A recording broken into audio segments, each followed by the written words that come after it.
Hey there, we're the West Slot Pirates and welcome to the show. We're here to share our thoughts on Northwestern athletics and college sports with thoughts and analysis from the visceral to the statistical. We run our tailgate with the red pirate flag flying high above as we give no quarter, especially the fourth. I'm Sam Walter. I'm John Lacombe. And we are Eric Skoskouspo. Oh, stop. Oh, boy. Ugh. Oh, boy. You guys know I'd love to get you with that occasionally.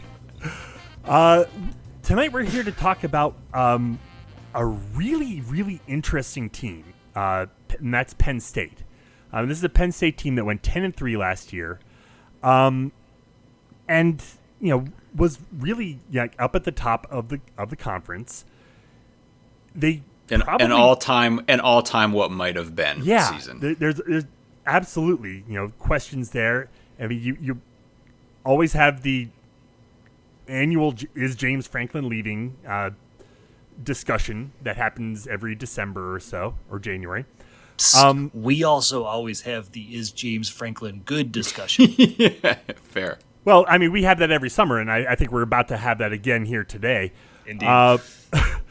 But a Penn State team that, are they helped by the switch to non-divisional play? Are they helped by the new additions? Are they going to be right in there for the fact that you've got an expanded playoff? Are they going to be there when when all is said and done? It's very, very interesting. And defensively, last year they were phenomenal. They graduate some, but John, they made a pretty big add. They did. I mean, so much subtraction and yet, right? I mean, I think that's if there's a theme of what I'm going to say here, I would say it's and yet. But I mean, off the top, look, I'm not trying to step on Scuzz, but just in a way of getting where I want to go here. Like, if Penn State gets elite quarterback play last year, this is in the running for best team in the country. This was the number 2 team in the Big Ten in total defense and total offense, just behind the Ohio State offense and the Michigan defense. That's a phenomenal football team. But the bottom line is that against those other 2 powers, they just didn't have it. And now the question becomes, from my piece of it, did they blow their shot? Because they had the apex example last year of the perfect marriage of defensive talent and defensive coaching. So, I mean, I would describe the Manny Diaz era at Penn State like this. So during the NFL draft last year, this past NFL draft, people were questioning whether Chop Robinson, defensive lineman, really had NFL talent and NFL work ethic, or, and this was a big question, if he just succeeded because of the talent and the system that was around him when he was at Penn State. When people are asking questions like that, it means the college defense that guy played in was effing awesome. When people are like, well, did he just succeed because like everyone was good and the system was incredible, or is he actually an NFL player? And it's like, that's a forest through the trees situation. That means everything was incredible. And let me tell you, and I think you would all agree, when we played Penn State, Chop Robinson was friggin' terrifying, as was everyone else on that defense, because they were stacked with talent. And Manny Diaz knew exactly how to keep bringing heat from anywhere and everywhere all the time. And I've said this before with Manny Diaz, but that dude runs a sexy defense. Dudes love playing in a defense like that. It is just attack, attack, attack from everywhere all the time. But now Manny Diaz is at Duke. And Penn State, as Sam said, loses a ludicrous amount of defensive talent to the NFL. Adisa Isaac, Chop Robinson, Kalen King, Curtis Jacobs, Daquan Hardy, Keaton Ellis, Johnny Dixon. That is so many awesome guys. Every one of those guys was an incredible college football player. So you lose all of that and your genius defensive coordinator. That ought to be a knockout blow. And yet, and this is the theme, and yet, at the very least, and this is what Sam alluded to, Penn State is at the very least going to be an incredibly interesting defense this year. And it starts with who they got at the new DC. Penn State went and grabbed Tom Allen as their defensive coordinator, Indiana's head coach, which is an absolutely inspired move. So you can look and you can be like, yes, Allen was totally flatlining as a head coach at Indiana. But before that happened, there was this period of time, and we're going to talk about it more when we get to Indiana later in the previews. But this guy basically almost touched heaven defensively. For this briefest of moments, he made the defense at Indiana one of the very best defenses in the Big Ten. And then that horrific offense that they had and a sheer dearth of talent at IU tanked the whole thing. But the bottom line is, he really, really knows how to maximize the defensive strengths of a football team. This is a guy who rode guys like Micah McFadden and Tywan Mullen and not a heck of a lot else to major, if brief, success at Indiana. And the fact is, despite everything Penn State lost last year, they still have a ton to work with. So Allen moved linebacker Abdul Carter to defensive end, opposite Danny Dennis Sutton. And right off the bat, despite everything that they lose, Abdul Carter on one side and Danny Dennis Sutton on the other side means Penn State still has two athletic freaks off the edge that are a grade above what all but maybe 3 or 4 Big Ten teams are going to be operating with. And most Big Ten teams aren't going to be able to handle that tandem on passing downs. They still have guys like Bowling Ball, defensive tackle, Devon Ellies in the interior. They pulled in cornerback transfers from Florida and Georgia, and they have a ton of young, albeit untested athletes waiting to play in this defense. But maybe the most important thing is a scheme thing. Allen also operates a sexy type of defense that is going to fit with all the guys they already have and the culture that these guys know.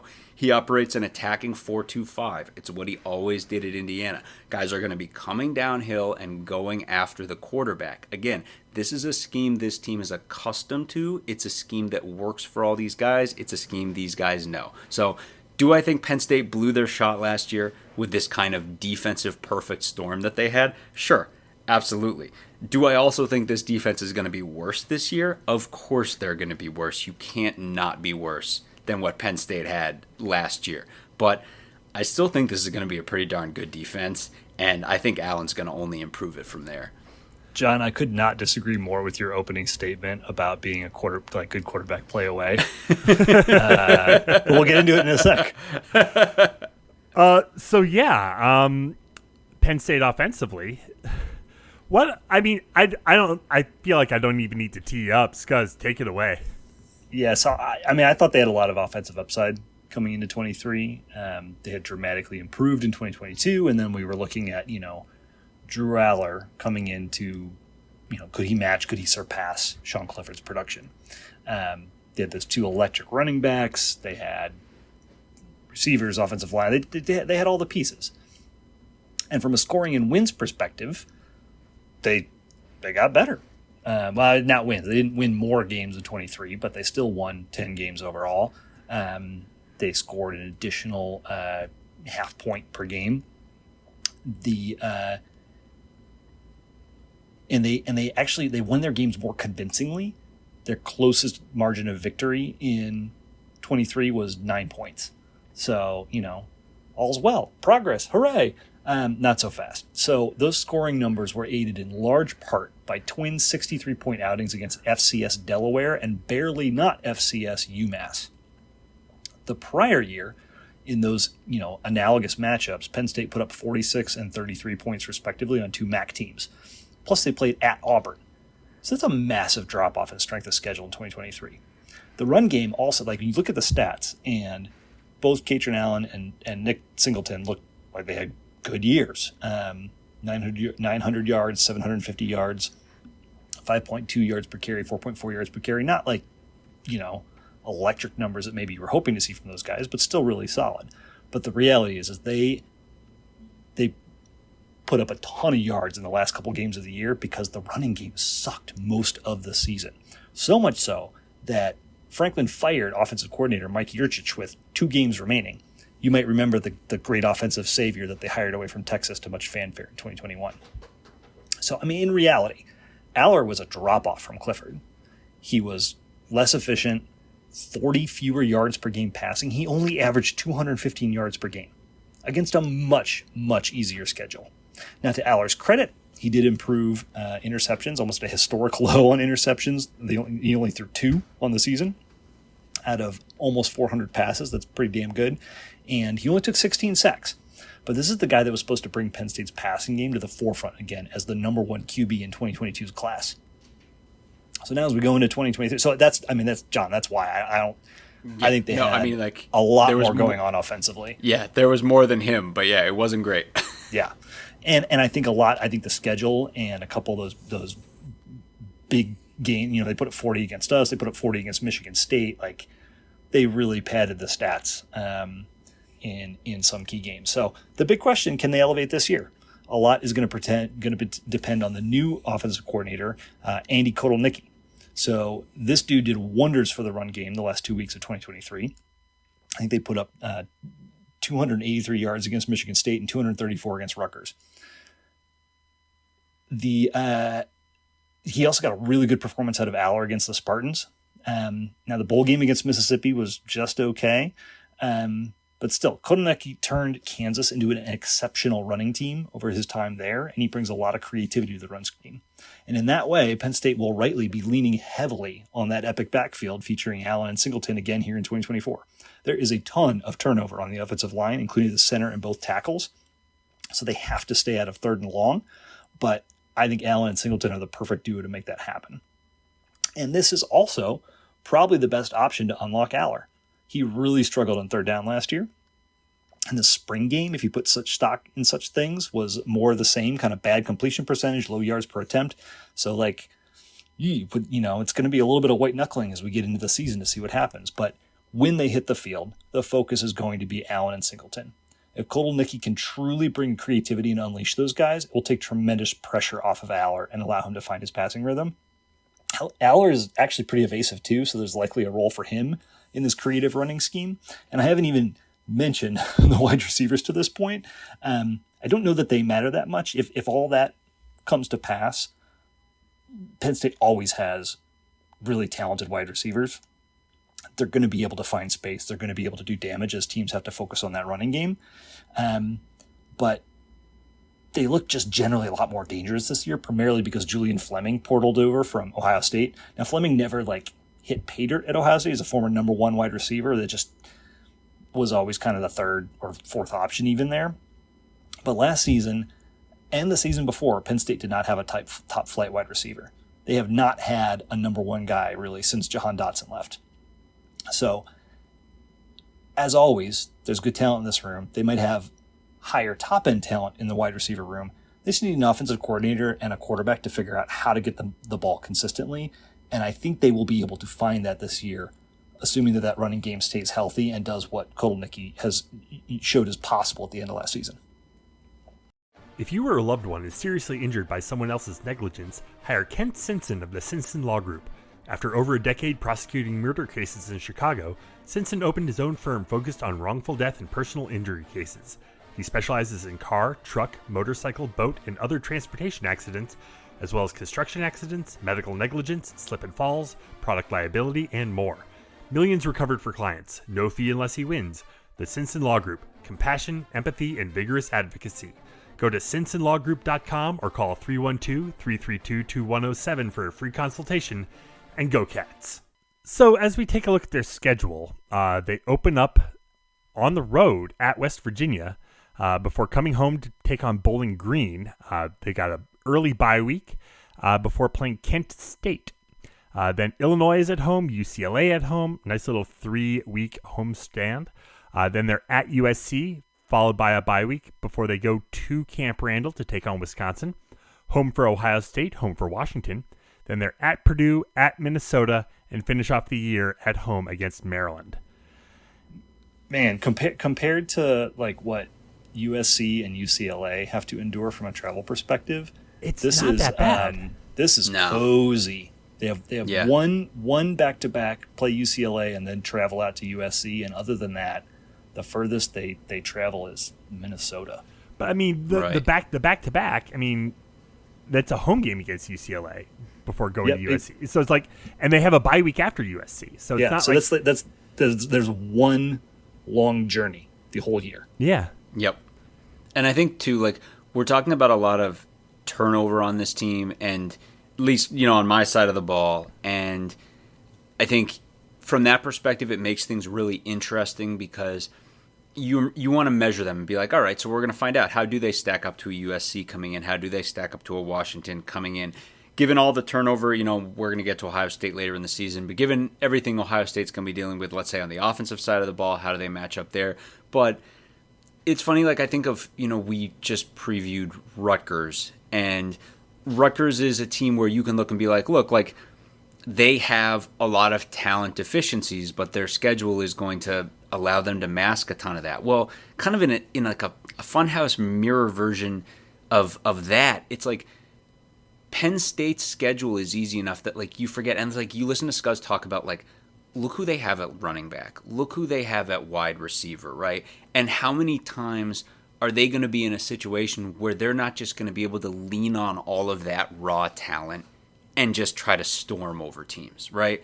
And that's only a tiny handful of games on their schedule. Like their schedule, when you look at the talent they're going to walk out onto the field with, even with this turnover, again, look at the defensive side of the ball. Look at a team at defensive end with Abdul Carter and Danny Dennis Sutton, and then look at the vast majority of offensive lines that are going to be trying to handle that on their schedule. They just have a talent advantage. There's 3 games at USC, at Wisconsin, and Ohio State, and everything else I think is they are solidly favored. Right, and that's the thing. Like I think they've got the talent to handle a lot of this. And again, there's a bunch of bad teams on their schedule. There's a bunch of teams where they're going to roll out of bed on the virtue of their depth and being Penn State. They're just going to jump out here. Now, again, like that's the fascinating piece. Like I want to see, how do they match up against USC? Both of these teams are working some things out right now. And I want, and again, like we saw this offense grind to a halt. It's funny because you were talking about passing and the wide receivers. I think one of my memories from last season is Aller kind of turtle shelling in big moments. And at that moment, in those moments, kind of one of the only security blankets that they had was that he could throw dump passes to Allen and Singleton, and that those guys could take something and try to make something out of nothing. And the fact of the matter is, like, that's a real thing. That is a real weapon that will allow. I mean, that's a dominant weapon. Even if his downfield passing isn't working, just throwing dump passes to those 2 guys against 9 of the teams on this schedule is going to be enough to move the ball. So to your point, after Keandre Lambert-Smith, who was their number 1 receiver, number 2 was a tight end, number 3 was a tight end, number 4 was Nick Singleton. I mean, it was all dump downs. Right. So, and again, like they got to get that sorted out for sure. And that's like, it becomes real murky once you get up around 9 wins. I have no idea. I mean, like we're talking about, like when you see Washington and, like, for example, like we were talking about this before the pod, when Washington and Penn State play, that's a team that turned over almost its entire defense versus a team that literally turned over its entire offense. Like, that's on November 9th. Like, how can we make heads or tails of that right now? By the time November 9th rolls around, we'll know what those 2 teams have, but I honestly have no idea. Now, that one's at home, so that's a big advantage for Penn State, but I don't know. I feel like 9 wins is kind of where I feel like I'm landing here. So I'm actually a little bit more bullish. And ironically, I think their defense is going to be less productive. Right? Their offense statistically is going to look less productive just because the schedule gets a lot tougher. I mean, they don't get to play FCS and FCS light. They're going back to the MAC. They don't have Michigan. They don't have Iowa on the schedule, but they had USC, et cetera. But I kind of think they get 11 games. Really? I think they knock off one of the big 2. I think this might be a year for Ohio State. I don't know. For Penn State.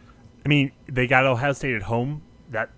If that's not a whiteout game, I don't know what it is. Yeah, I think it's going to be a classic Penn State team that has to be really scrappy. And last year against inferior opponents, they were able to run up the score, etc. And then when they played the big boys,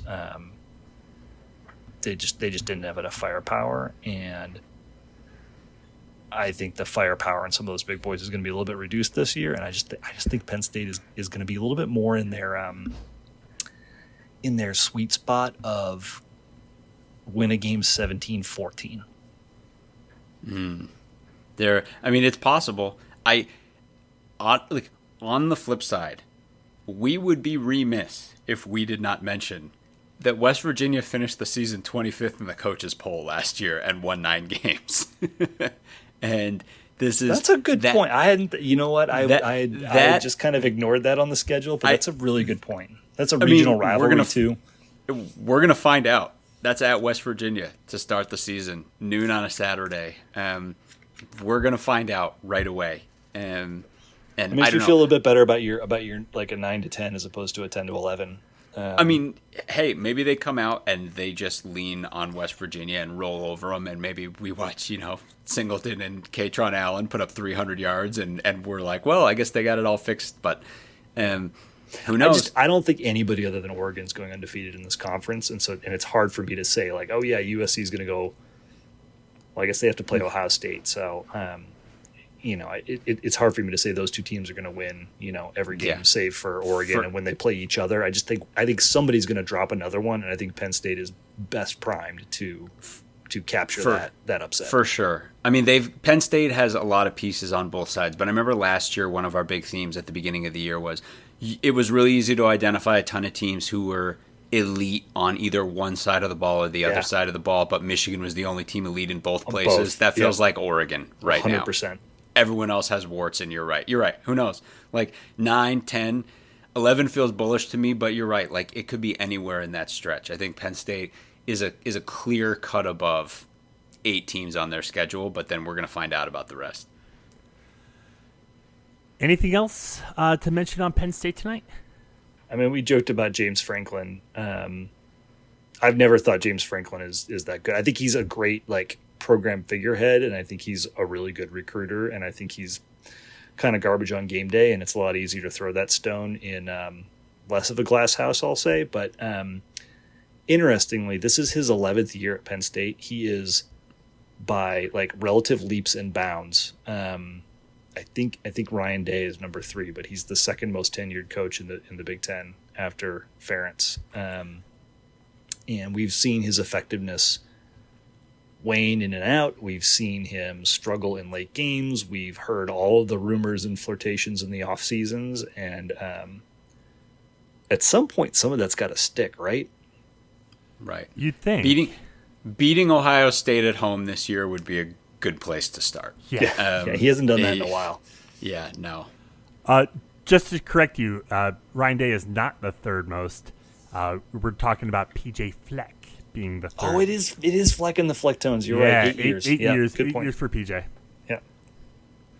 And for anybody who's in Piscataway who's mad right now, no, I'm not counting the first stint that Shiano had at Rutgers. He's 5 years of tenure. Thank you very much. He left. He came back. That seniority starts over. There's definitely some sort of low-hanging fruit joke about how now that the Big Ten East is gone, Penn State gets to duck Indiana and Michigan State this year.